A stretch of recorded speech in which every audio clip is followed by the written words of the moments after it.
Hola, buenos días a todos. ¿Se escucha bien? ¿Qué tal? Buenos días, Julián. Sí, se escucha perfecto. Bueno, perfecto, arrancamos entonces. Bueno, la idea era darles una presentación breve de Multiradio. Antes que nada, bueno, muchas gracias por participar. Veo en la sala de chat muchos nombres conocidos, pero bueno, seguro hay algunos que no nos conocen.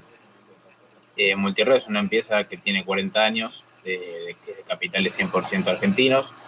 Empezó, bueno, hace justamente 40 años importando radios para el sector de radiocomunicaciones y bueno, fue creciendo a lo largo de los años en varias unidades de negocios.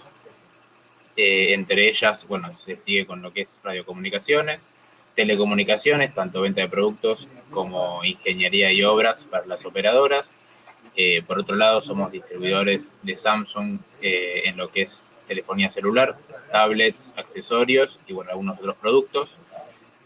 También tenemos un sector que hace distribución de sistemas de aire acondicionado de Samsung. Cuando digo sistemas son equipos para lugares grandes, para shoppings, para aeropuertos, para edificios grandes, sistemas centralizados, no los típicos de una casa.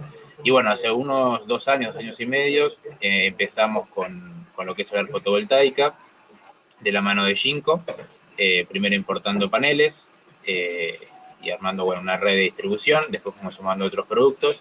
Y bueno, nuestra idea y nuestro objetivo es tener todos los productos que requieren los integradores, los instaladores, para todo tipo de sistema. Nosotros no vendemos a consumidor final, no hacemos proyectos por nuestra cuenta, sino que vendemos siempre a través de un integrador o a través de un distribuidor, integrador o instalador. Hoy en día, bueno, tenemos paneles, tenemos inversores, tanto on-grid como off-grid, bueno, también llamados híbridos, tenemos baterías, tenemos bueno, los conectores, las protecciones necesarias, tenemos estructuras de montaje, ahora estamos sumando bombas solares. Y bueno, después, para los que ya nos conocen y los que no nos conocen, los invito a que nos contacten para mostrar los productos y bueno, también si no conocernos en persona. Bueno, le dejo la palabra a Pablo Álvarez y antes que nada les agradezco a Manuel, Manuel Sáenz de Jinko, bueno, por dar este webinar y a Beatriz también de marketing por organizarlo. Pablo, te paso la palabra. Sí, perfecto, gracias, Julián. Bueno, yo voy a hacer una breve introducción de Jinko y luego vamos a pasar ya a la parte técnica de los paneles. Bueno, no está de más recordar que Jinko es hoy por hoy el fabricante más grande de paneles solares a nivel mundial. Es un conglomerado de 6 fábricas. En el 2018 vendimos un poco más de 11 gigas. En el 2019 llevamos vendidos más de 15 gigas de paneles. Y estamos apuntando a una venta de aproximadamente 20 gigas para el año que viene. Eso en un mercado mundial de 120 gigas totales a nivel mundial. Eso nos posiciona con un poquito más del 10% del market share a nivel mundial y como al día de hoy el mayor fabricante de paneles del mundo. Es interesante recordar algunas cosas o compartirles algunos datos curiosos, interesantes, como lo que pasó con la fábrica, por ejemplo, de Estados Unidos, la última que se ha construido de Jinko en Jacksonville, en Florida. Es una fábrica que se va a dedicar a vender paneles exclusivamente para el mercado americano y toda la producción del año 2020 y 2021 ya está vendida. O sea, es muy interesante lo que está ocurriendo con los paneles en el sentido de que los paneles se están vendiendo más rápido de lo que se pueden fabricar. En ese sentido, también lo que ha hecho Jinko para acaparar esos mercados, por ejemplo, fue dedicar la planta de Malasia a la venta de Estados Unidos, por lo cual todo el resto del planeta, Europa, Latinoamérica, Asia y demás, se abastece directamente desde China. Bueno, vamos a volver a poner a Manuel como presentador.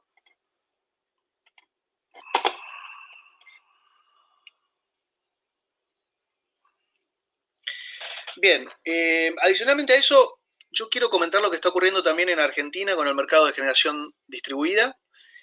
Como ustedes saben, esta es una industria relativamente nueva, basada, digamos, originada con la ley, primero la 27191 y luego con la ley 27424. Esta ley ha permitido generar toda una infraestructura y una organización para poder registrar usuarios generadores a nivel nacional. Todo esto se realiza a través de la página de trámites a distancia del gobierno, Argentina Gobar /generación distribuida. Les recomiendo a todos que puedan ingresar, ahí van a encontrar los instructivos de cómo registrar a los usuarios generadores. Esto es cómo registrarse en el gobierno como usuario, cómo, digamos, cómo pedir la aprobación del proyecto de generación distribuida, y a su vez, como parte del proceso, eso le llega a la distribuidora, que es la que luego realiza la instalación del medidor. Esto es algo interesante porque ya han salido en las noticias las primeras instalaciones, que ya existían en provincias como Santa Fe o Mendoza. Han ocurrido las primeras instalaciones ya en provincia de Buenos Aires, en el ámbito del AMBA, en las distribuidoras de Edenor y Edesur, lo cual es, por un tema de volumen de mercado, es importante y es interesante que ya empiecen a ocurrir este tipo de proyectos. Bien. Y quisiera terminar, o antes de pasar la palabra a Manuel, mencionando también lo que ha ocurrido en Brasil. Brasil es un mercado, por supuesto, es un mercado más grande a nivel poblacional, pero es un mercado que al día de hoy instala más de 1 gigawatt de sistemas solares por año. Para que se den una idea, 1 gigawatt son algo así como 5.000 contenedores por año solo de venta minorista. Por supuesto, Brasil es mucho más grande y tiene un costo eléctrico más caro, lo cual hace que los proyectos solares sean más atractivos desde lo financiero y que se genere un volumen también mucho más grande. Pero lo interesante es que la Argentina, al final del día, es un país similar en infraestructura, tamaño y demás a Brasil, y es muy probable que vayamos, si bien de forma un poquito más tímida y lenta, vayamos en la dirección de lo que está ocurriendo en Brasil. Yo no me animo a decir tanto como hablar de gigawatts, pero con el hecho de que lleguemos, aunque sea a 100 megawatts por año, sería un hito muy interesante. Y hay que recordar que esto, o sea, hablar de 100 megawatts en instalaciones de pocos kilowatts, estaríamos hablando de miles y miles de instalaciones. O sea, esto a la larga va a generar una industria de instaladores, una red de instaladores, y va a dar trabajo a mucha gente de manera muy sustentable. O sea que por lo menos yo soy bastante optimista en cuanto a la energía solar y a la generación distribuida y a lo que va a pasar en Argentina. Estamos en los comienzos, pero bueno, habrá que estar atentos y aprovechar esta posibilidad de arrancar en forma temprana en esta industria tan interesante. Bueno, le pasamos la palabra a Manuel Sáenz, nuestro gerente técnico de Latinoamérica, para que nos ilumine un poquito en temas de tecnología solar. Adelante, Manuel.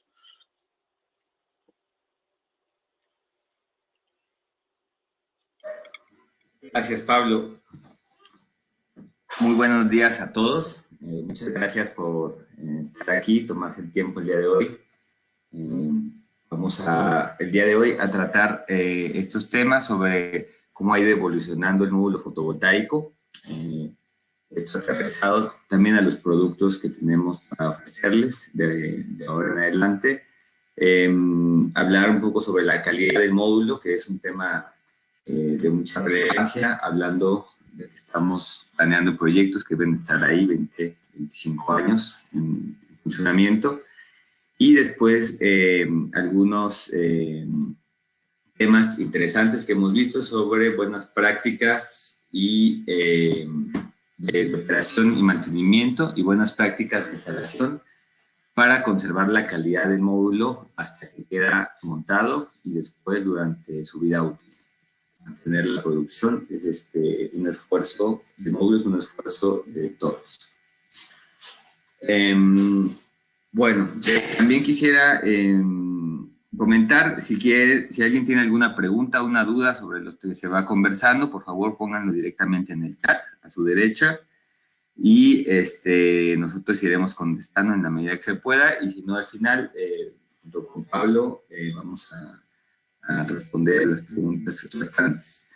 También les pediría de favor a todos que en el chat nos vayan poniendo al final su nombre, empresa y correo, las que gusten seguir en contacto con nosotros, por supuesto a través de Multiradio, a quienes agradecemos la posibilidad de realizar este evento. Comenzamos.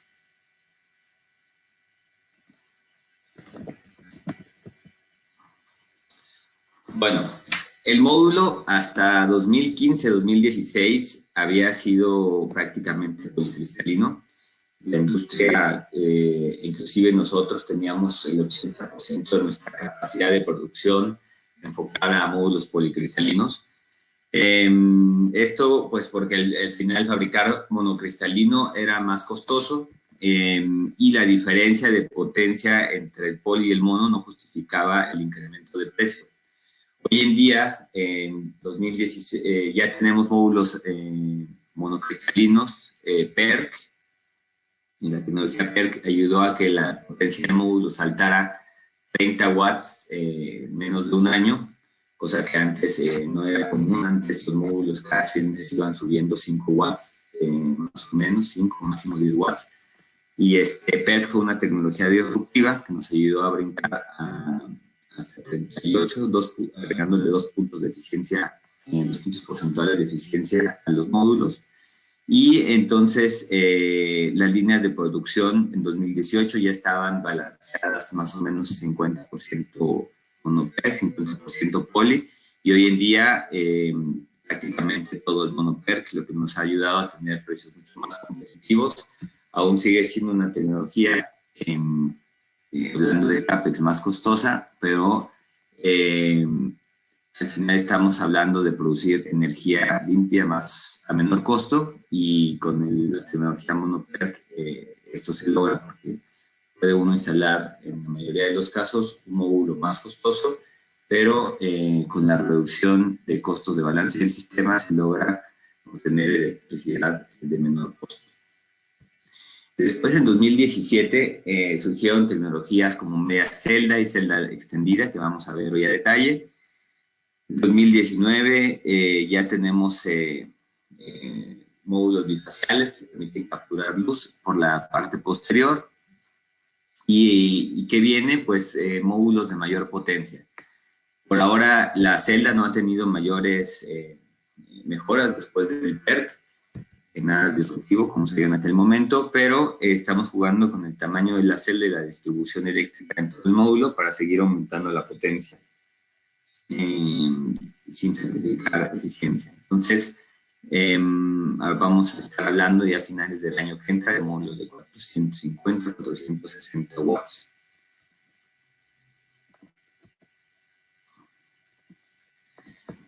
Dentro de Jinko dividimos estos tipos de productos en la línea Cheetah y la línea Swan. La primera son módulos monofaciales con tecnología monoPERC, y la segunda lo mismo, pero en tecnología bifacial.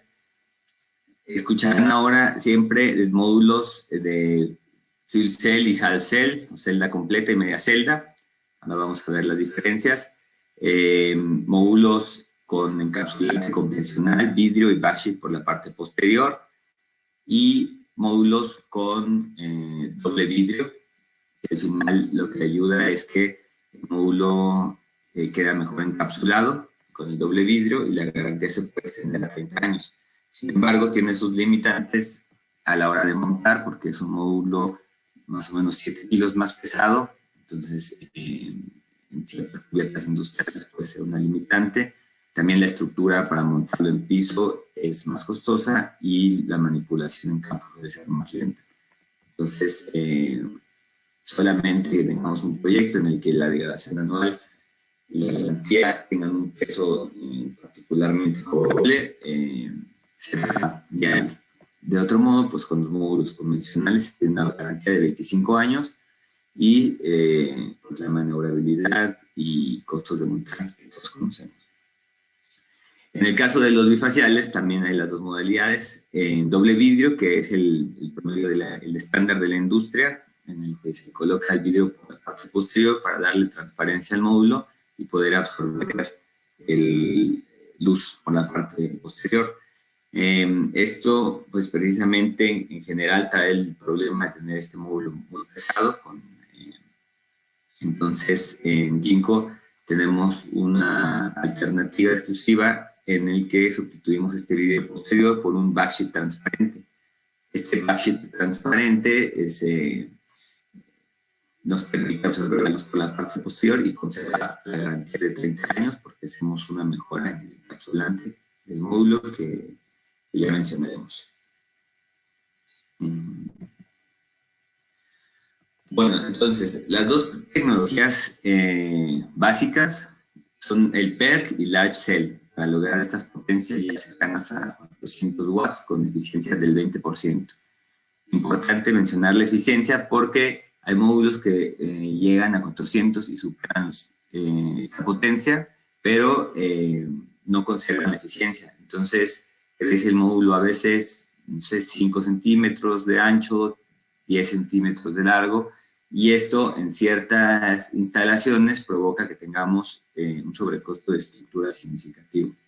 Entonces, aquí lo que hacemos es mantener el módulo con más o menos 1 metro de ancho y jugar un poco con el largo. En este caso, en el Chita de Fuel Cell solamente crece 2 centímetros. Lo que se hizo fue que se modificó la celda convencional, que originalmente en toda la vida todos los módulos tenían celdas casi de 156 milímetros y ahora aumentamos 2.75 milímetros y utilizando la misma tecnología monoperc. La tecnología monoperc, para los que no estén familiarizados, ¿qué pasó? Pues al final tenemos aquí, por ejemplo, en el diagrama, una celda a la izquierda, una celda estándar, en la que tenemos en la parte posterior una capa metalizada de aluminio que sirve como contacto posterior de la celda. Sucede que cuando llega la luz, como la celda es muy delgada y este material de aluminio también, parte de la luz se transmite a través de la celda sin ser aprovechada y la parte de la luz que sí se aprovecha genera algunos electrones, pero otros electrones se pierden en la capa de aluminio. La tecnología PERC lo que hizo fue añadir en la parte posterior, entre el aluminio y la celda, una capa pasivada que funge como un espejo, entonces tenemos menos pérdidas ópticas y evita esta combinación de electrones, entonces toda la electricidad que genera la luz es aprovechada para producir trabajo. Bueno, la tecnología monoperc, en nuestro caso, tiene una garantía lineal de 2.5% máximo en el año 1, lo que está fuertemente influenciado por el LID. Antes, el policristalino tenía mejor integración inicial, bueno, era 2.5, y el monocristalino, monoperc, generalmente tenía siempre un 3% superior. Hoy en día, el material está completamente estabilizado y llegamos a la misma garantía de 2.5. Y año con año, esta estabilización permite que el monoperc ahora tenga una menor degradación que los módulos policristalinos. En vez de ser de menos 0.7% al año, es de menos 0.6% al año, máximo, cabe decir. También en Ginkgo hemos extendido la garantía de producto, antes era de 10 años y ahora es de 12. Esto es para efectos de fabricación.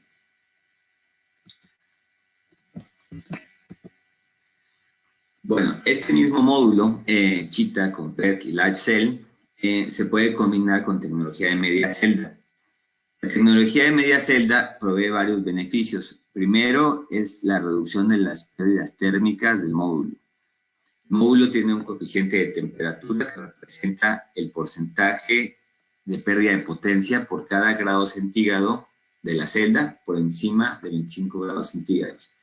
En campo, la temperatura de operación de un módulo siempre está por encima de 25 grados centígrados, a veces incluso está entre 50 y 60 grados centígrados, porque al final si un módulo tiene 20% de eficiencia, ese 20% de la luz que recibe se convertirá en electricidad y el 80% de la luz que recibe será calor.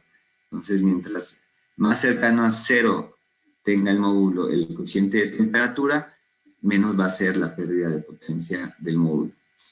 Entonces esto se logra mejorar con Half Cell con un coeficiente de 0.36 respecto al promedio de la industria, que es de 0.4. También esta tecnología nos permite subir la potencia del módulo hasta 10 watts más que con celda completa. Entonces llegamos hoy en día hasta 410 con este producto, con eficiencia superior al 20%. Otro beneficio es la reducción de las pérdidas eléctricas y de las pérdidas por sombra. Es muy común en áreas con bosque o con gran cantidad de polvo tener esta acumulación de suciedad, como se ve en las fotos a la izquierda de la presentación, que provocan puntos calientes en el módulo. Entonces, ese punto caliente se produce porque la celda que está sombreada se pone como una carga y consume la corriente de las celdas que están cerca. Entonces, mientras menor sea la corriente de la celda, menor va a ser este sobrecalentamiento. Y como la corriente de una celda es proporcional a su área, en el media celda tenemos menos corriente a nivel del componente y el sobrecalentamiento en caso de estos sombreados será menor. Por lo tanto, es un módulo que tiene menos riesgo de sufrir hotspots. También la distribución eléctrica del módulo es distinta. En un módulo convencional tenemos 3 circuitos protegidos cada uno por un diodo y cuando se sombrea uno de estos circuitos se pierde una tercera parte de la corriente del módulo. Hasta que si tenemos una sombra que sombrea el módulo de lado a lado, de manera, cuando el módulo está en portrait, por ejemplo, perderemos casi toda la potencia del módulo, que sea una sombra parcial. Cuando esto sucede en el módulo de Half Cell, solamente perdemos la mitad, porque el módulo está dividido en 6 circuitos y bueno, este mayor nivel de seccionamiento permite que las sombras tengan un menor impacto en las pérdidas de corriente. Ahora, este mismo módulo, PERC Large Cell Half Cell, se convierte en bifacial cuando hacemos la parte de atrás transparente y cambiamos la parte posterior de la celda, quitamos la pasta de aluminio y colocamos recubrimiento antirreflejante, adaptamos bus bar y entonces el módulo es capaz de absorber el reflejo que está en el piso para producir una extra energía, o lo que escucharán ahora mucho en el mercado, una ganancia bifacial. Esta ganancia bifacial pues depende de la cantidad de reflectividad del terreno y de la orientación que demos al módulo para permitir que capture la energía por la parte posterior. Aquí es muy importante mencionar que nosotros integramos la tecnología media celda en todos los módulos bifaciales porque la ganancia extra de energía que tendrá el módulo es proporcional al aumento de corriente que va a tener el módulo. Entonces, con más corriente, la celda se va a calentar más y también habría un riesgo de hotspot con la celda completa. Entonces, con media celda, como ya vimos, el calentamiento de los componentes es menor y ayuda a compensar ese efecto de incremento de corriente que nos dan los módulos bifaciales. Así se ve más o menos el módulo por la parte posterior. Este módulo que les mencionaba que incluye un backsheet transparente de DuPont fue finalista este año en Intersolar como mejor producto.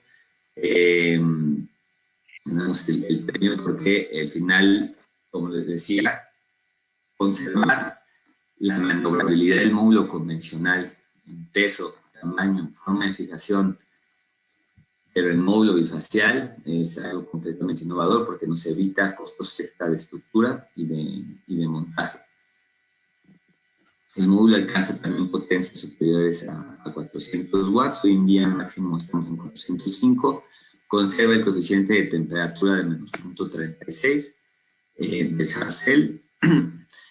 La garantía de producto también es de 12 años, pero tiene una mejora en la garantía, en la degradación lineal. Del año 2 al año 30 es de 0.55 máximo en vez de 0.6 del módulo normal. Esto se da porque además del encapsulante del backsheet de DuPont, tenemos un encapsulante también que se llama COE, en vez de el EVA que se utiliza convencionalmente. Y esto, en conjunto con el backshit de DuPont, da una mejor protección de las celdas en el largo plazo y reduce la penetración de vapor de agua hacia los contactos y también reduce la afectación del módulo a la radiación ultravioleta. Entonces, permanece la potencia durante más tiempo. ¿Qué tanta más energía podemos producir con estos módulos y cuándo podemos aplicarlo? Pues bueno, hasta ahora el módulo fue creado y evaluado principalmente en conjunto con seguidores a un eje norte-sur, en donde se han medido ya ganancias entre el 7 y el 12-13%, pero también tiene cierta viabilidad con sistemas de inclinación fija. Por ejemplo, este sistema está instalado a una latitud de 30 grados, y la inclinación que se le dio al sistema fue similar, y se colocó a una altura de 1,20 m del piso, desde la parte inferior de los módulos, para ayudar a que llegara más reflejo a la parte posterior. Se simuló la producción con diferentes tipos de material en la parte posterior, porque dependiendo del tono de cada uno de estos, se tendrá un albedo o una reflectividad distinta. Por ejemplo, el pasto tiene una reflectividad máxima del 20%, y eso nos da una ganancia de energía en este sistema de un 7% extra. O, por ejemplo, si pintamos la superficie de blanco en la cubierta, podemos tener una reflectividad o un albedo de hasta 85%, lo cual se traduce en una ganancia de un 20%. Entonces, la posibilidad de pintar una cubierta de blanco cuando son planas nos da una buena aplicación para los bifaciales, por ejemplo. No lo sería así si la estructura fuera coplana, pues entonces no es una aplicación viable, porque no vamos a tener reflejo en la parte posterior. Pero, bueno, eso es una aplicación de estructura fija. También puede instalarse en carports para obtener el reflejo en concreto, que es también cercano al 30%, y nos da una producción extra del 7% más o menos.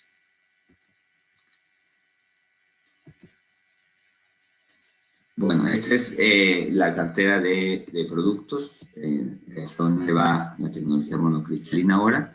Entonces, vamos al bloque de calidad. Bueno, en Jinko, que es un fabricante verticalmente integrado, es decir, producimos desde el lingote, procesando el silicio, pasando por la oblea, la celda, el módulo.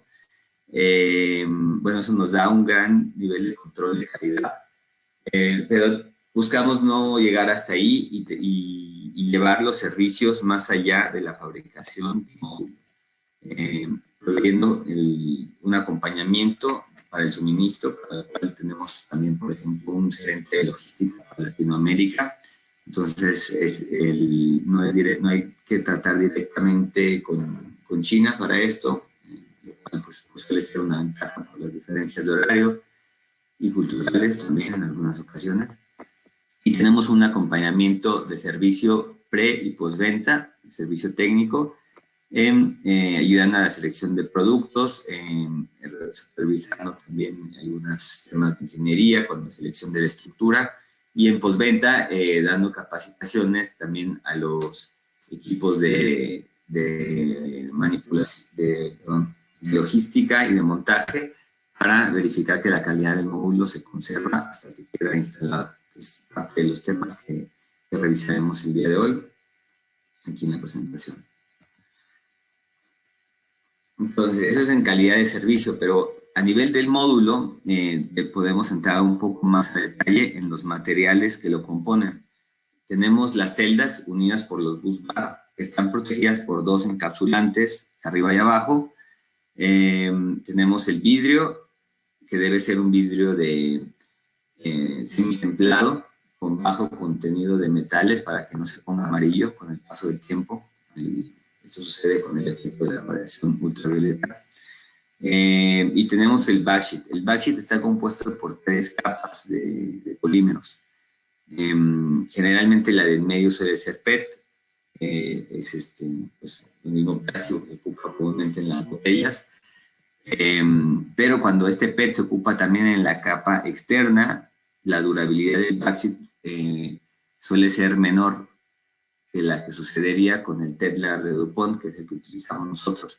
Lo que pasa con un backsheet de mala calidad es que en el año, pues, generalmente después del cuarto año de montaje, empieza a surgir de laminación, se ven burbujas por la parte posterior del módulo o cuarteaduras que son un riesgo de seguridad porque se pierde el aislamiento del módulo y entonces no nada más se degrada la potencia del módulo porque se empieza a meter el vapor de agua y se oxidan los contactos, sino que se pierde el aislamiento eléctrico y se puede electrocutar a alguien que le está aventando un módulo para limpiarlo o dando algún mantenimiento, ¿no? Muy de alto riesgo ese tema cuando se instalan los módulos en cubiertas industriales con sistemas coplanares, es decir, paralelos al techo, donde la distancia entre el módulo y el techo es muy poca. Entonces, ahí vemos que la posibilidad de arco eléctrico entre el módulo y el techo es muy alta. Entonces, tenemos que instalar módulos que tengan un aislamiento confiable en el largo plazo y esto se logra con materiales de buena calidad. Y bueno, para mantener un módulo con esa calidad, pues es difícil luego tener precios como estos que hoy en día se ven de pronto en el mercado, cercanos a los 20 centavos, pues al final de algún lado tiene que salir el ahorro, ¿no? Entonces, yo creo que es bueno verificar a la hora de seleccionar el producto qué tipo de backsheet están ocupando, qué tipo de polímero. Por ejemplo, el PVDF, que es el polímero básico, PVF, el polímero básico que lleva el Tedlar de DuPont, y que es bueno verificar a la hora que adquirimos un producto. Ahora, pruebas en fábrica también tiene que hacerse con equipos calibrados y hacer las pruebas adecuadas. Las básicas, pues sería el flash test de verificación de la potencia de los módulos, que se tiene que hacer al 100% de los módulos que salen de la fábrica. Generar una doble electroluminiscencia que permite detectar microfracturas en los módulos. Eso es algo que hacemos nosotros cuando unimos todas las celdas antes de ensamblarlas con el vidrio y los encapsulantes. Y después, justo al final de la línea de producción, antes de meterse las cajas por el envío, se hace otra imagen de electroluminiscencia y una prueba de aislamiento eléctrico para ver que todo está en orden, que no hay microfracturas en los módulos. Estas imágenes y el flash test se guardan y se asocian con el número de serie de cada módulo, así que si en algún momento ustedes desean tenerlo como referencia, nos pueden solicitar y se les hace llegar. Otra cosa importante en la calidad es que el EVA, los encapsulantes, tengan un contenido de gel superior al 70%. Esto significa que el polímero no se va a secar con el paso del tiempo y no va a tener cuarteaduras con las respectivas pérdidas de aislamiento. Esto también, este alto contenido de gel y buena calidad del EVA y del backsheet permiten que el módulo sea realmente anti-PID durante toda su vida útil.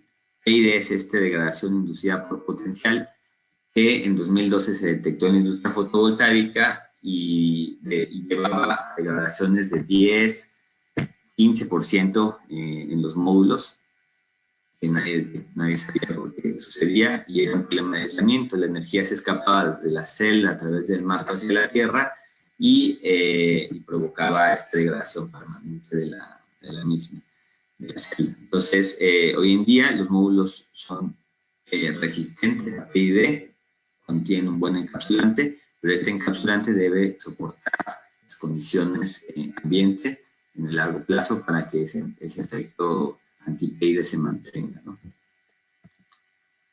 Brevemente quisiéramos mostrarles un video de la fábrica Smart Factory, que es el nuevo concepto de automatización que evita los errores de la hora del ensamble del producto.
Bueno, pues aquí el tema es que, al final, resumiendo o recapitulando, el tema de calidad es un tema de servicio, es un tema de calidad de los componentes y de ensamblarlos correctamente, verificándolos como marcan los estándares IEC, pero también yendo un poco más allá, porque al final un estándar IEC es una aproximación, un acuerdo de la industria de hacer pruebas de degradación acelerada a los módulos para tratar de prever cuál va a ser el desempeño del producto en el largo plazo. Pero como mencionábamos hace rato, puede haber un backsheet elaborado con PET que pase la prueba de 200 ciclos térmicos que propone el IEC, que pase la prueba de los 15 kilowatt hora de radiación ultravioleta que propone la norma, pero que después empiece a tener problemas de delaminación en el año 4 o 5. Entonces, lo que hacemos en Ginkgo para verificar que realmente cuando decimos calidad se refleje en campo es implementar los criterios de estas pruebas. Por ejemplo, en lugar de utilizar 15 kilowatt hora por metro cuadrado de radiación ultravioleta, utilizamos 275 en cada BOM, en cada lista de materiales, para probar el módulo soporta condiciones más adversas. Por ejemplo, pasamos de 200 a 1000 ciclos térmicos. Ciclos térmicos es congelar el módulo a menos 45 grados centígrados y elevarlo hasta 85 grados centígrados en 5 horas. Esto es un ciclo y esto se hace 1000 veces. Y después se verifica que la potencia del módulo no se degrade más del 5%, que es lo que pide la norma IEC. Así con cada una de las normas verificamos que el módulo pueda resistir más de lo que se exige internacionalmente. También participamos siempre en programas voluntarios como este de DNVGL, que inició en 2014, no se hizo en 2015, pero después ha tenido una continuidad hasta 2019, y es un referente de calidad, porque ellos también son un laboratorio independiente, un juez independiente que toma las pruebas del estándar IEC, establece un criterio de degradación máxima de 2% en vez del 5% que pide el IEC, y hace las pruebas también un poquito más estrictas. Entonces, ellos toman los módulos y verifican que tengan un desempeño adecuado, que soporten las condiciones adversas. Este es un complemento, por ejemplo, al Tier 1. Tier 1 hasta ahora se ha generalizado como un ranking de identificación de la calidad de un módulo, pero al final está hecho por una institución financiera como es Bloomberg, y lo único que califican es la capacidad de producción anual de un fabricante y cuántos proyectos se han financiado con este módulo.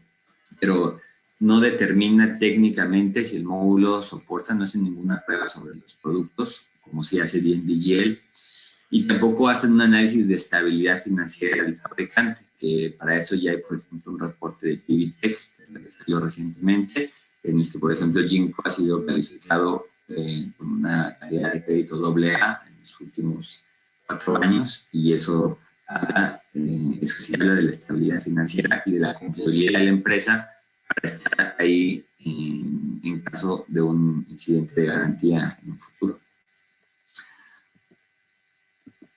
Bueno, entonces esto es el tema de calidad. Ahora vamos con las buenas prácticas de montaje. Bueno, aquí lo que tratamos de hacer es no ser solamente un fabricante, sino ser un partner, ser una empresa que está ahí tratando de producir módulos de calidad, pero de que se conserve en la vida útil, es decir, durante el transporte, la manipulación en almacén con montacargas, durante el montaje de los módulos y después durante el mantenimiento. Pero para esto, pues se tiene que hacer un trabajo en conjunto con todos los actores que manipulan el módulo al final. Y bueno, para eso se requiere capacitación y buenos hábitos de montaje. Por eso esta presentación comparte algunas buenas prácticas o malas prácticas a la hora de hacer la instalación que hemos visto en Latinoamérica y que nos gustaría compartir para ir mejorando los estándares de calidad de la industria latinoamericana. Este video que ahorita no vamos a pasar, pero les dejo aquí el enlace, les vamos a compartir la presentación.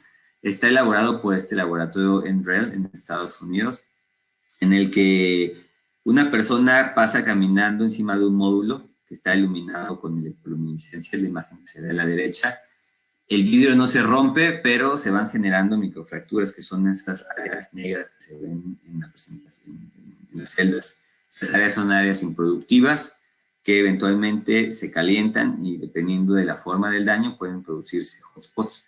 Entonces, esto es algo que hay que prever y en todas esas áreas de transporte, manipulación a nivel de pallet con maquinaria, manipulación a nivel del módulo y en mantenimiento se tiene que evitar, ¿no? Entonces, el video, digo que es muy bueno presentárselo, por ejemplo, al que maneja el montacargas, a los instaladores, a la persona que toca el módulo, para sensibilizarlo de qué está tratando, porque como ustedes han visto, a simple vista el módulo se ve bastante robusto, se anuncia con 2.400 pascales o más de presión de carga dinámica, pero bueno, esto ya que el módulo está fijado bajo ciertas condiciones, no para estar caminando encima de él.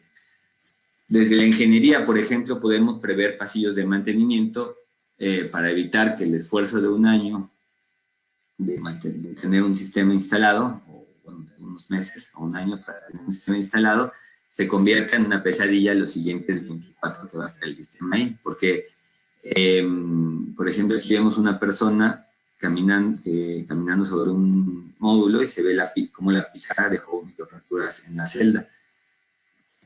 Yo sé que hay la presión a veces de tener la mayor cantidad de potencia instalada para aprovechar la cubierta, pero bueno, para eso es que hoy en día tenemos módulos de mayor eficiencia y de mayor potencia que nos permiten conservar, inclusive incrementar la potencia y el aprovechamiento del techo, aún dejando pasillos de mantenimiento para poder mantener una producción adecuada en la vida útil. En almacén, por ejemplo, el tema de utilizar montacargas con la horquilla adecuada, con la horquilla larga, sobre todo en la descarga del contenedor es importante. Por ejemplo, aquí tenían una horquilla corta, el montacarguistas jaló las dos cajas y realizó un giro, pero como la horquilla no sujeta todo el módulo, parte de la esquina de los cables se estaba arrastrando y al girar pues se le cayeron todo. Aquí el problema es que los 2 o 3 primeros módulos de cada caja que pegaron contra el piso tenían microfracturas, pero el vidrio estaba en buen estado, entonces instalaron y después los módulos y después estos módulos estaban afectando la producción de todos los que estaban conectados en la misma cadena y entonces al final teníamos como 3 o 4 streams con bajo rendimiento y estaban, bueno, pues es un problema identificar primero qué pasó aquí el problema y no en la instalación y después pues también puede resultar en un reclamo en garantía injustificado, ¿no? Entonces, es algo que nos afecta a todos, inclusive al cliente final, y que puede evitarse con buena capacitación. El montacargas también debe saber que hay vidrio dentro de las cajas. Es muy común en los almacenes darle un pequeño golpe o en sitio a las cajas, romperla, se fractura a veces 1 o 2 módulos y el tercero queda con microfracturas. Sucede el problema que acabamos de mencionar. También la estiba debe ser máximo de 2 palets. Un tercero ya es demasiado peso para los de abajo porque dentro de la caja solamente está el marco como estructura, el marco de los módulos como estructura. No hay nada que soporte tanto peso. Tanto peso me refiero a que cada palet pesa casi 600 kilos. Entonces ya con 2 palets encima de uno tenemos más de 1 tonelada aplastando el marco de los módulos. Entonces esto hay que evitar. También a nivel de manipulación en sitio, debemos de tener ciertas precauciones como mantener la caja lo más pegada al piso posible, también cuando levantan demasiado la caja con el montacargas para evitar que con la irregularidad del terreno se les caiga, a la hora de ir avanzando con el montacargas, pues provoca que todo el peso del palet se recargue sobre la horquilla del montacargas, se fracturan también las celdas del primer módulo que queda en contacto con la máquina. Si utilizan slingas, también deben de, para elevar los módulos a una cubierta, pues debe de llevar separadores y equipo para evitar que las slingas hagan una presión excesiva sobre los módulos. La manipulación del módulo también bueno, facilita mucho hacer la apertura de la caja de manera lateral, no nada más para la maniobra, sino porque cuando se sacan a veces por la parte superior se suelen rayar el vidrio o el backsheet con la esquina de los módulos, que es muy filosa. Entonces, hacerlo de manera lateral evita este problema. Y la manipulación entre dos personas, porque también el peso del módulo está en los límites de lo permitido por OSHA a nivel de seguridad industrial, pero un módulo de 72 a 144 celdas, es decir, los de 2 metros cuadrados, pueden provocar que el módulo se le caiga al instalador, o incurren prácticas como estas, en las que se ponen el módulo en el casco o en el hombro. Esto va provocando un golpeteo del cuerpo contra las celdas, las va provocando microfracturas y al final tenemos módulos con bajo rendimiento sin causa aparente, ¿no? Nos han reportado a veces módulos con hotspots en la parte central, que ahorita veremos una fotografía, y generalmente es por este tipo de malas prácticas de manipulación. También el tema del cableado. Nos han llegado casos también de cables que están un poco sueltos y sobrecalentados y se acaba quemando la caja de conexiones. También sucede que durante el montaje a veces manipulan como esta persona los módulos por el cableado. Bueno, esto provoca también una baja de rendimiento y pues es obvio que es encajo porque si el cable estuviera suelto de fábrica, pues el flash test no revelaría una potencia adecuada, ¿no? También a la hora de apilarlos debemos de procurar no colocar tantos módulos. Suele ser común apilar los módulos así previo al montaje, después de sacarlos de la caja para distribuirlos en las zonas donde se van a fijar. Pero cada módulo pues pesa casi 25 kilos, bueno, 22.5 kilos, entonces 4 módulos son casi 100 kilos. En este ejemplo ya tenemos casi 300 kilos aplastando un módulo de hasta abajo, lo cual pues, es extremadamente malo. Y bueno, además del riesgo de machucar los cables como sucedió en esta situación. También el instalador debe de saber que si ve cables con este problema de aislamiento, pues debe retirar el módulo porque puede ser un riesgo de incendio para el mueble, ¿no? Entonces, por miedo a no tener que pagar el daño, lo dejan ahí, pero eso puede repercutir en que se queme todo el edificio, ¿no? Entonces, hay que ser conscientes de esto. Lo mismo sucede con el backsheet. El backsheet también es el equivalente al forro de un cable. Si el backsheet está rasguñado, pues es un problema de aislamiento de la misma magnitud. Si se raya por la parte de enfrente del módulo, es simplemente un defecto visual y puede quedarse ahí. El impacto en el rendimiento no va a ser alto, pero bueno, también hay que evitarlo. A nivel de fijación del módulo, pues también hay que hacerlo de acuerdo al manual. Hay una distancia mínima y máxima desde la esquina del módulo para que conserve su resistencia mecánica. También, si van a utilizar estructuras no estándar, que bueno, además es poco recomendado porque normalmente no llevan un análisis de carga de viento adecuado o materiales adecuados, pues por lo menos si lo van a hacer ya, pues que sean con materiales que no causen corrosión galvánica en contacto con el aluminio anodizado. Pero la sugerencia es utilizar estructuras específicamente diseñadas para paneles solares, porque además ya casi todas traen hoy en día un sistema de conexión a tierra para el Mónaco. Sí, esto de la conexión a tierra me acordé ahorita porque hay muchas veces que todavía en Latinoamérica se hace la puesta a tierra del marco de los módulos con estas zapatas amarillas, estas terminales amarillas eléctricas que son para tableros de cobre estañado, y generalmente cuando hacen eso, pues causa corrosión con el módulo, porque esto no es para intemperie y se oxida en 1 o 2 años, además de que el nexo a tierra no es adecuado, no está en norma. Bueno, también la posición de las clemas debe ser adecuada y la posición y el torque para que el módulo conserve los 2.400 pascales que se ofrecen en garantía. O sea, el módulo por sí mismo no cumple con esa presión, pero necesita de la estructura, es como el esqueleto de un cuerpo que necesita poder tener resistencia.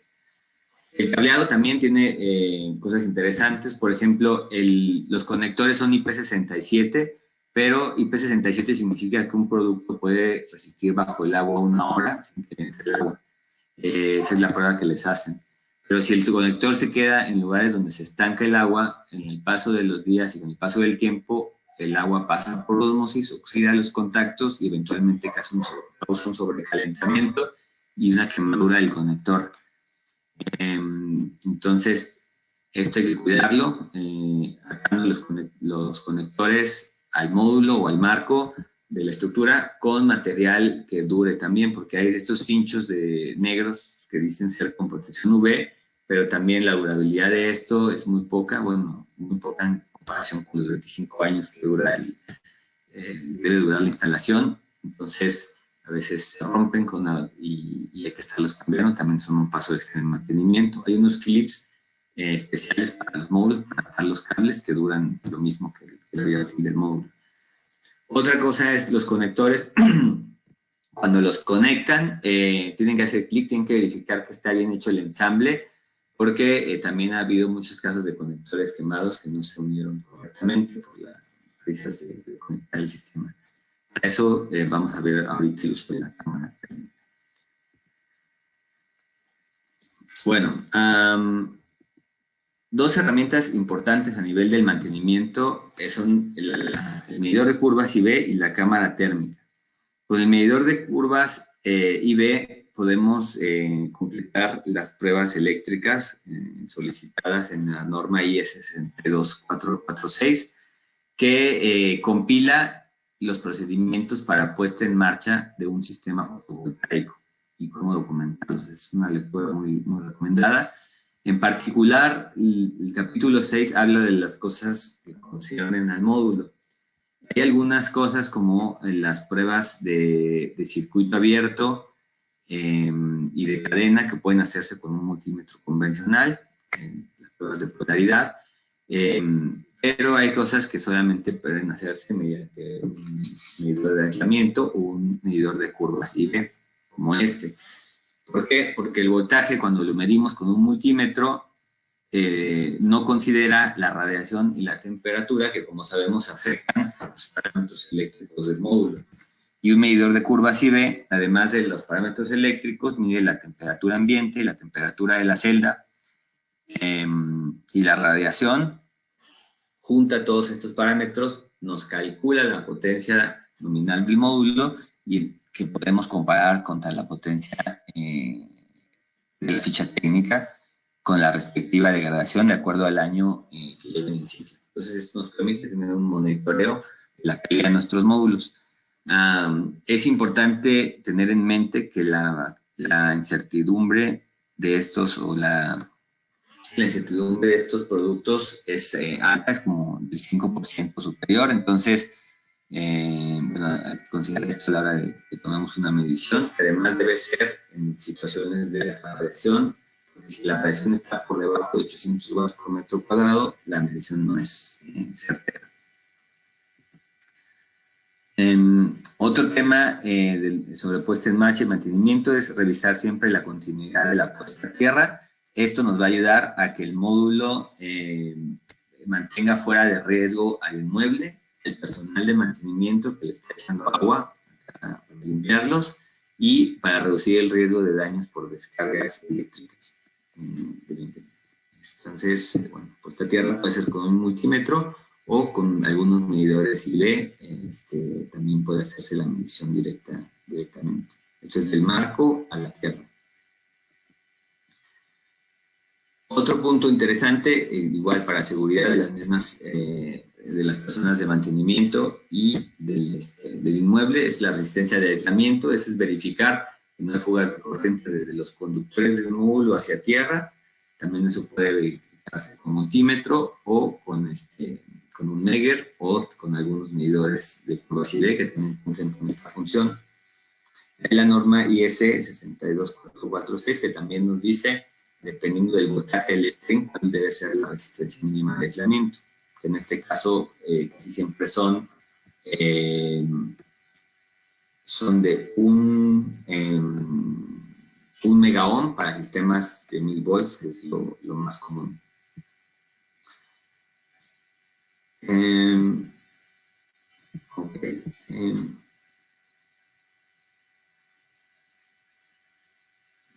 Perdón, aquí estoy viendo una pregunta que vi hace rato, no había visto en el chat. Preguntaba Andrés Brandon si que la degradación de 2.5 lineal en el año 1 era positiva y después empieza a decaer a partir del año 2.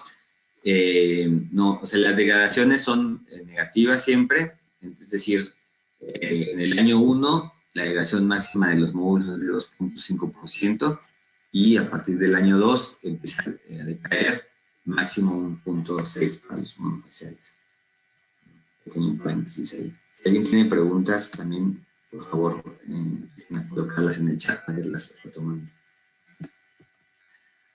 Bueno, la cámara térmica es la otra herramienta recomendada para puesta en marcha, aún más que el medidor de curva CD, porque precisamente nos ayuda a verificar si hay puntos calientes provocados por las manipulaciones del módulo, o si hicimos la manipulación de manera adecuada y de todas formas vemos esto, pues hay que ver, pues a ver el flete o empezar una averiguación. Para revisar las cajas de conexiones de los módulos, los fusibles, por ejemplo, también para detectar sin tener que estar desconectando todo. A veces ahora se ocupan fusibles en línea dentro de conectores tipo MS4. Pues en mantenimiento sería muy tedioso estarlos desconectando. La cámara térmica nos ayuda bastante a verificar y problemas, y los conectores principalmente. O sea, si yo uno o dos conectores, sobre todo en un sistema coplanar, y no queda bien el ensamble, como dijimos, se sobrecalientan y se queman, y la única forma de verificar que eso quedó bien es checando con una cámara térmica que no está generándose un sobrecalentamiento durante la operación con el módulo, cuando hay flujo de corriente. Y bueno, es una herramienta que cuesta como $3,000, pero al final nos sirve también en toda la instalación eléctrica para verificar cada punto, tanto en el cableado DC como AC, cada punto de ensamble de conductores. Aquí, por ejemplo, era precisamente un módulo que estaba en buen estado y tenía una microfractura del centro, muy probablemente haya sido provocada durante la manipulación del producto. Es importante tener también buenas condiciones a la hora de hacer la medición, de tener un buen nivel de radiación para que el módulo se alcance a calentar y permitir también una esterilización térmica del módulo, ¿no? Para hacer la medición. Si el cambio de temperatura, el delta de temperatura entre un punto del módulo y otro es superior a 20 grados centígrados, entonces ya empieza a ser un tema, pues no alarmante, pero sí un punto de monitoreo que puede convertirse en hotspot. Si supera los 30 grados, ya es más recomendable retirar el producto del sitio. Y aquí, por ejemplo, en estas imágenes podemos ver el impacto, por ejemplo, de las sombras. A nivel de ingeniería, realmente hay que tener conciencia de que una pequeña sombra puede causar un defecto en el módulo. Aquí es un hotspot que está siendo provocado por un pasto de manera temporal. Eventualmente podría quemar el módulo. Pasa la persona de mantenimiento, poda el pasto, sigue obviamente el hotspot ya provocado y después se ve como un defecto del módulo. Entonces, mantener la calidad del producto en este caso, la responsabilidad de la persona de mantenimiento. Entonces, y en el caso 2, en el que está abajo, de la persona, del gerente de construcción, porque aquí a lo mejor el ingeniero, el módulo estaba bien desde fábrica. Luego el ingeniero planeó el layout del sistema de manera adecuada, con cierta distancia entre cada línea de strings, pero el gerente de construcción no niveló bien las estructuras, se provoca una pequeña sombra, que a lo mejor parece una nimiedad, pero como vemos en la cámara térmica hay un sobrecalentamiento de los 3 módulos, que además como están colocados en landscape, seguramente están perdiendo casi el 100% de la producción. Esto afecta a los otros casi 90 módulos que están conectados en serie y tenemos casi 100 módulos que no están trabajando, ¿no? Por este pequeño falta de coordinación a la hora de montar. Esta lectura que está aquí abajo de la Organización Internacional de la Agencia Internacional de la Energía es un manual de toma e interpretación de imágenes térmicas que les recomendamos mucho.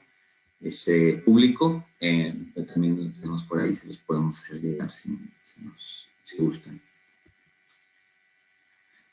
Ahora, cuando tengan una sospecha de un tema en garantía, para hacer más eficiente el proceso es importante colectar la información adecuada.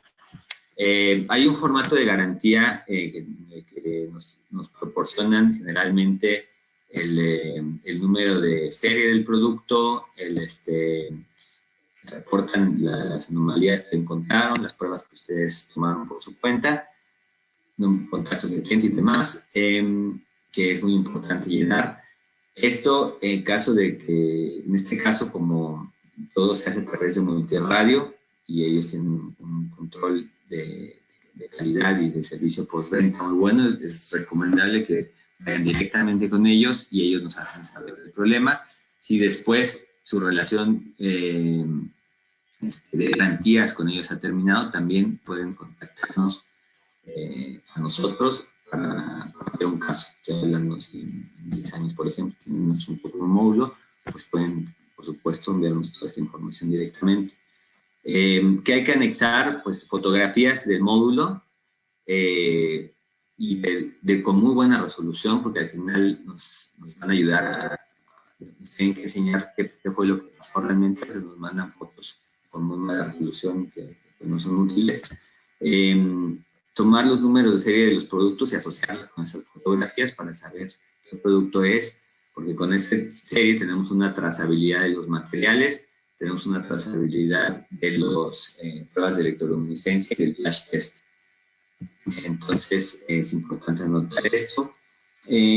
Tomar mediciones eléctricas de VOC, de cortocircuito, en caso de que sea necesario, las imágenes térmicas, como les decía, y por último, muy importante también, en especial cuando detecten problemas en las cajas de conexiones, es que nos manden un layout de la planta indicando dónde están los módulos que encontraron con defecto, porque esto nos puede ayudar a identificar, por ejemplo, si es un problema aleatorio, es decir, si tienen un arreglo como este en el que hay unos módulos regados por ahí con problemas, pues casi de inmediato les damos el problema al módulo y se les reemplaza. Pero si, por ejemplo, tenemos todo un steering con los módulos quemados, lo más probable es que haya sido un problema de conexiones o una descarga atmosférica, ¿no? Entonces, esto nos ayuda a identificar también qué está pasando. En cuanto a seguridad, tenemos que tomar en cuenta la seguridad en la limpieza primero. Muchas veces el personal que va a poner agua y limpia los módulos, inclusive en las casas, en las residencias, a veces se hace esto por el dueño de la casa. Tiene que saber qué significa lidiar con tecnología fotovoltaica, que mientras haya luz va a tener ahí carga, a pesar de que esté seccionado los circuitos, y que si el módulo está roto, por ningún motivo vaya a poner agua encima, porque se puede sufrir una descarga eléctrica hasta mortal, porque pues, la corriente que produce un solo módulo es muy superior a la que se soporta el corazón, ¿no? Entonces, esto debe de tomarse en cuenta. Y bueno, después de eso, tener las condiciones adecuadas. Por ejemplo, si vamos a usar una hidrolavadora, no debe tener más de 6 kilogramos por centímetro cuadrado de presión, es decir, como 85 PSI. Y aunque sea así, procurar no disparar el agua a presión en las juntas del módulo, es decir, entre el marco y el vidrio y en la parte posterior donde está el silicón de la caja de conexiones, porque pues la primera, la segunda, la tercera vez lo va a resistir, pero en el largo plazo no, y puede ser un problema, ¿no? La dureza del agua también, si ven que hay sarro, bueno, aquí está muy específica la medida, 450 miligramos por litro máximo, pero a nivel práctico, si ustedes en la zona donde está instalado su sistema ven que hay sarro en las llaves de agua de la casa y demás, tienen que agregar un paso de secado de los módulos después de haberlos lavado para evitar que el agua se seque encima y deposite minerales encima del vidrio, que después pueden derivar en hasta un 2% de pérdida de producción por la capa de sarro que hacen encima. Si ya tienen esta capa de sarro y están buscando un producto para quitarla, y ya no hay de otra porque les está causando muy poca producción, tienen que usar un producto con bajo nivel de acidez, un producto que sea lo más neutro posible para que no afecte el recubrimiento antirreflejante del módulo. La temperatura del agua tampoco debe ser más de 20 grados superior o menor a la temperatura del módulo, y porque también pues, al final es un vidrio que se puede destemplar. Si tienen manchas de aceite o grasosas están cerca de una chimenea o algo así, lo pueden hacer con alcohol. El alcohol no daña el recubrimiento antirreflejante del módulo. Si van a utilizar algún otro producto de limpieza, lo mismo debe ser un producto neutro. De preferencia, consulten con nosotros la fórmula para checar con nuestro laboratorio si eso puede afectar al rendimiento del producto. Y de preferencia utilizar productos diseñados específicamente para fotovoltaico, como por ejemplo está Polywater o Karcher, los compresores también tienen ya un producto de limpieza para este tipo de cosas, ¿no? Y bueno, por último, el tema de la limpieza. Bueno, esto no concierne directamente al módulo, pero bueno, nos han preguntado y hemos investigado un poco el tema de cómo calcular el periodo óptimo de limpieza del producto. Entonces, aquí siempre vamos a necesitar tener noción de cuánto cuesta, por supuesto, de cuánto nos cuesta una intervención de mantenimiento y después cuánto dinero perdemos por dejarlo de limpiar. Entonces, esto, si lo logramos reflejar en una tasa de pérdida de dinero por día, entonces podemos utilizar esta fórmula de T, que es el periodo, calculando la raíz cuadrada del doble de los costos de intervención de la limpieza entre la tasa de pérdida de energía. Esto es una fórmula derivada para optimizar el área de este gráfico que vemos a la izquierda, que representa en su punto más alto cuando el sistema está limpio, después va a haber una caída de la energía, y cuando vuelve a haber una intervención de limpieza, se vuelve a un pico de máximo de producción, y así nos vamos, ¿no? Esto va cambiando durante el año. Si, por ejemplo, hay temporada de sequía, de lluvias, eso hay que identificarlo por sitio. Y bueno, después aquí el punto es identificar cuál es esa tasa de pérdida de energía en ese periodo, para lo cual, pues por lo menos, a lo mejor no en todos los sistemas, pero sí en una zona podemos tener un sistema de referencia y un sistema limpio siempre, y un sistema que se deje sin limpiar en el periodo que vamos a trabajar, y al final del periodo medir la diferencia de producción entre ambos para calcular la pérdida de energía diaria que hubo en este tiempo, ¿no? Entonces, con eso podemos estimar. Bueno, es una aproximación de cómo calcular la limpieza, ¿no? También hay quien lo que hace es tener una celda de referencia, y cuando la producción llega a cierto nivel, mandan un equipo de limpieza, ¿no? Pero bueno, este segundo método es menos adecuado a los costos de montaje. Y bueno, eso sería todo por el día de hoy. No sé si tienen alguna duda o pregunta que no haya sido contestada o que haya surgido en el transcurso de la plática. Estamos atentos. Bueno, gracias, Manuel.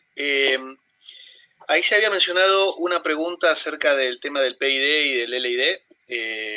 Yo creo que ya algo mencionaste, pero vamos a repetirlo por si acaso. Cuando uno compra paneles solares, básicamente está comprando cuatro parámetros que hacen a la calidad del panel, que son los coeficientes de PID, LID, degradación anual y coeficientes térmicos. En el caso de los paneles Tier 1 o los paneles de calidad, en general en la actualidad ya son todos PID free, o sea que el tema del PID es algo por lo cual ya no hay que preocuparse, ya que por la calidad de los materiales el aislamiento hace que no tengan problemas de PID. En relación al LID, que es la degradación inducida por luz, Light Induced Degradation, es lo que se conoce como la pérdida del primer año. En realidad no es en el primer año, sino que es en las primeras horas de exposición a la luz solar. En el caso de nuestros productos monocristalinos y monocristalinos PER, que en la actualidad tienen un valor máximo de 2,5 para el primer año. Esto en realidad es el valor máximo garantizado por el fabricante. El valor real medido por empresas independientes es bastante menor, en general es alrededor de 1,3%. Eso se da solamente el primer año. A partir de ahí lo que continúa, el panel continúa a través del parámetro que se conoce como degradación anual, que en el caso de nuestros paneles mono actualmente es de 0,6% anual, o sea, todos los años va a ir decayendo la potencia del panel en un 0,6%. Esto es multiplicar la potencia inicial por 99,4, al año siguiente por 0,994, por 0,994 y así sucesivamente. Este parámetro es lo que garantiza la capacidad del panel de producir energía a largo plazo y es uno de los parámetros más importantes que hacen a la calidad de un panel. Y finalmente está el coeficiente térmico, que es también un coeficiente muy importante, sobre todo en proyectos en donde se requiera un mínimo de producción de energía a futuro, porque es lo que va a determinar cómo se comporta el panel en las condiciones meteorológicas y cómo se comporta en temperatura. Como ya se mencionó en esta presentación, nosotros estamos trabajando coeficientes de 0,36% y 0,37%. Este es, insisto, un dato importante que hace a la capacidad del panel de generar energía a futuro. Bueno, todas estas cosas, y en particular estos 4 parámetros, y sobre todo la calidad de los materiales con los que se construye un panel, hacen a su calidad y a la duración y a la vida útil del panel. Y a mí me gusta siempre remarcar este ejemplo y remarcar el costo oculto de un panel solar. O sea, en mi opinión, es siempre mucho mejor, aunque sea 2, 3 o 4 dólares por panel más caro, un panel de primera marca o de primera calidad. Es mucho mejor gastar 2 o 3 dólares por panel que instalar un panel en alguna posición remota y a los pocos meses tener que volver a ver qué pasó. O sea, cualquier caso en donde yo tenga que volver a hacer una visita técnica o atender un caso, estoy hablando de los instaladores, ¿verdad? Cualquier instalador que tenga que volver a revisar una instalación va a perder mucho más tiempo y dinero teniendo que volver a ver qué pasó que el dinero invertido en paneles de primera marca, como es el caso de Jinko. Bueno, vamos a revisar si hay alguna consulta adicional. En principio, pareciera que eso es todo. Bueno, gracias Manuel por tu presentación y bueno, les recuerdo a todos que esta charla ha sido grabada y la vamos a compartir con todos los que han atendido y con muchas personas que no han podido conectarse a la presentación por un límite de capacidad. Bueno, muchas gracias y estamos a su disposición, ya sea yo, Pablo Álvarez, o Julián de Multiradio para cualquier consulta futura o necesidad que puedan tener. Gracias.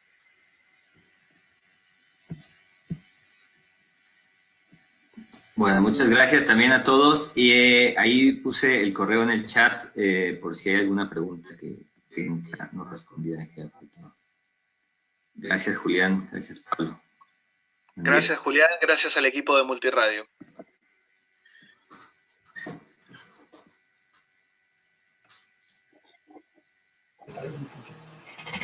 Pablo, Manuel, gracias a ustedes por su tiempo y bueno, gracias a todos por participar. Les recuerdo que vamos a mandar la grabación y la presentación por mail. No sé si lo llegaremos a mandarlo hoy, si no lo mandamos el lunes. Gracias a todos. Muy bueno, gracias.